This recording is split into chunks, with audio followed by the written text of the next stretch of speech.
Good morning student. आज हम पढ़ेंगे Honeysuckle text book in English for class 6।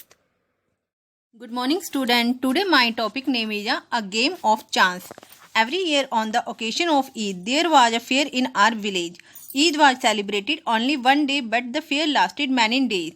Tradesmen from far and wide came there with all kinds of good to sell. You could buy anything from a small pin to a big buffalo. हर वर्ष जो है ईद के अवसर पर हमारे गांव में एक मेला लगता था। ईद का त्यौहार तो एक ही दिन मनाया जाता था, पर मेला जो है वो कई दिनों तक चलता रहता था। दूर दूर तक के व्यापारी अपना माल बेचने के लिए यहाँ आया करते थे। यहाँ पर एक छोटी पिन से लेकर एक भारी भैंस तक खरीद सकते थे। Uncle took me to the fair. भैया who worked for us at home came with us. There was a big crowd at the fair. Uncle was leading us through the crowd when he met a few of his friends. They wanted him to spend some time with them.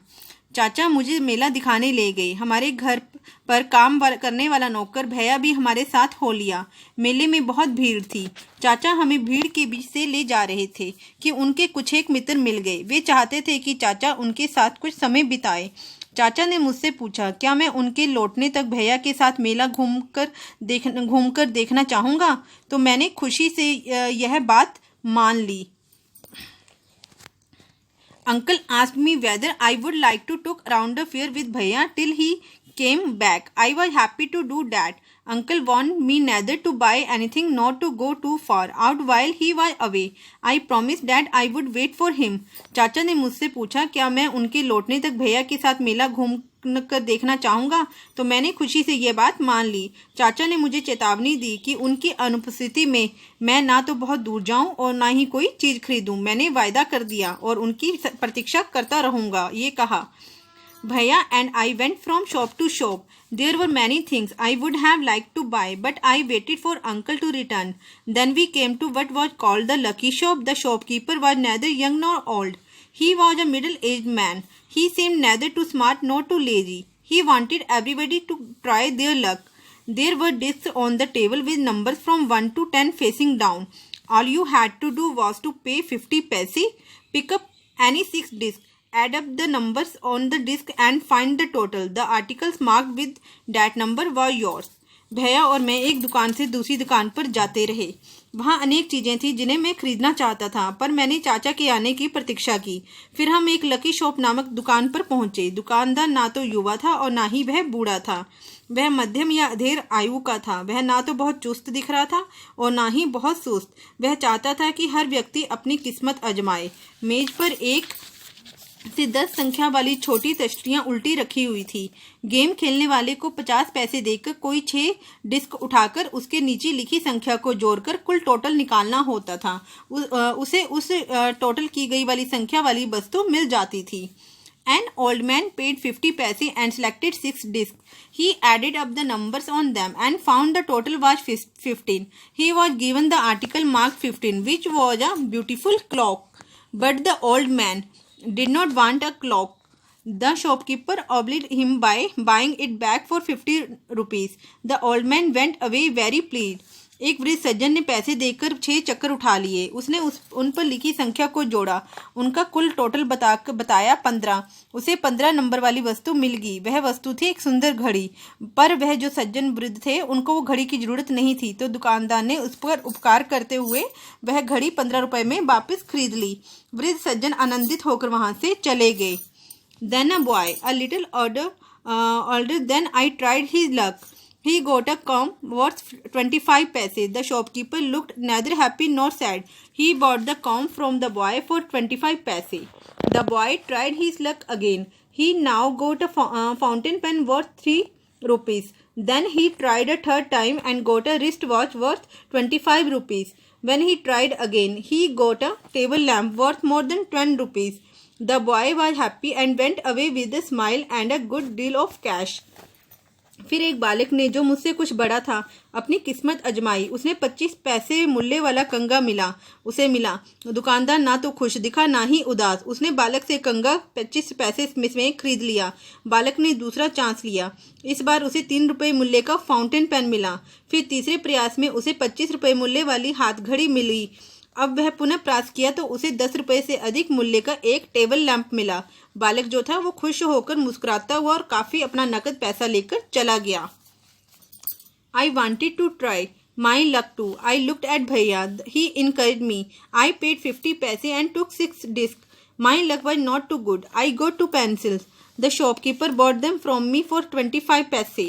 I tried again. This time I got a bottle of ink, also of little value. The shopkeeper bought that too for 25 paise. I took a chance for the third time. Still, luck was not with me. Was not with me. मैं भी अपनी किस्मत आजमाना चाहता था। मैंने भैया की ओर देखा। उसने मुझे प्रोत्साहित किया। मैंने 50 पैसे दिए तथा 6 चक्कर उठा लिए। मेरी किस्मत खोटी निकली। मैंने 2 पेंसिलें जीती। दुकानदार ने उन्हें 25 पैसों में खरीद लिया। मैंने दोबारा प्रयास किया। इस बार मुझे कम कीमत वाली दवात मिली। दुकानदार ने उसे भी 25 पैसों में वापस ले लिया। मैंने तीसरा प्रयास किया, फिर भी किस्मत ने साथ नहीं दिया। I had hopes of winning a big prize and continued to try my luck again and again, paying 50 paise each time. But every time I got a trifle. At least I was left with only 25 paise. Again the shopkeeper showed his kindness. He said I could either play once more with 25 paise or settle the account then and there. I played again and the last 25 paise also disappeared. मुझे आशा थी कि मैं कोई बड़ा इनाम में जीत लूँगा और मैं इस कारण बार बार दांव लगाता रहा। हर बार मैंने 50 पैसे दिए पर हर बार मुझे एक तुच्छ घटिया चीज़ मिली। अंत मेरे पास केवल 25 पैसे बचे थे। पुनः दुकानदार ने मुझ पर दया दिखाई। वह बोला, या तो 25 पैसे लगाकर एक दांव और खेल लो अथवा या अपना हिसाब किताब हाथों हाथ बराबर कर लो। मैंने पुनः खेल खेला और वे अंतिम 25 पैसे भी मैंने खो दिए। People were looking at me. Some were laughing at my bad luck, but none showed any sympathy. Bhaiya and I went to the place where uncle had left us and waited for him to return. Presently he came. He looked at me and said, Rashid, you look upset. What is the matter? लोग मेरी ओर देख रहे थे। कुछ मेरी बदकिस्मती पर हंस रहे थे पर किसी ने कोई सहानुभूति नहीं दिखाई। भैया और मैं उसी स्थान पर लौट आए जहां अंकल हमें छोड़ गए थे और उनके आने की हमने प्रतीक्षा की। शीघ्र ही वे आ गए। उन्होंने मेरी ओर देखा और कहा, रशीद तुम परेशान दिख रहे हो, क्या बात है? I did not say anything. Bhaiya told him what had happened. Uncle was neither angry nor sad. He smiled and patted me. He took me to a shop and bought me a beautiful umbrella, biscuits and sweets, and some other little gifts. Then he returned home. मैं चुप रहा। भैया ने उन्हें सारी घटना बता दी। चाचा ना तो नाराज हुए और ना ही दुखी। वह मुस्कुरा दिए तथा उन्होंने मेरी पीठ पर थपकी दी। वह मुझे एक दुकान पर ले गए तथा मुझे एक सुंदर छतरी, बिस्कुट, मिठाइयाँ तथा कुछ अन्य छोटे मोटे उपहार दिला दिए। फिर हम घर लौट आए। Back home, Uncle told me that the lucky shopman had made a fool of me. No, uncle, I said, it was just my bad luck. No, my boy, said uncle, it was neither good luck nor bad luck. But uncle, I said, I saw an old man getting a cloak and a boy getting 2 or 3 costly things. You don't know, child, uncle said. They were all friends of the shopkeeper. They were playing tricks to tempt you to try your luck. They wanted your money and they got it. Now forget about it and don't tell anybody of your bad luck, of your foolishness. घर लौटकर चाचा ने मुझे बताया कि दुकानदार ने मुझे मूर्ख बनाया था। नहीं चाचा, मैंने कहा, यह मेरी बदकिस्मती थी। नहीं मेरे बेटे, चाचा बोले, वह तुम्हारा सौभाग्य या दुर्भाग्य नहीं था। पर चाचा, मैंने बोला, मैंने एक बूढ़े व्यक्ति को घड़ी जीतते तथा एक बालक को 2 या 3 चीजें इनाम में पाते हुए देखा था। तो वो बोलता है, तुम नहीं जानते बच्चे। अंकल बोले, वे सभी उस दुकानदार के ही फ्रेंड थे। वे तो तुम्हें लुभाने के लिए चाल चल रहे थे। उनकी दृष्टि तुम्हारे पैसों पर थी और उन्होंने पैसे ठग लिए। अब तुम यह सब चीजें भूल जाओ और किसी को भी अपनी इस बैड लक अथवा अपनी मूर्खता की बात मत बताना। Thank you so much. Please like, share and subscribe it.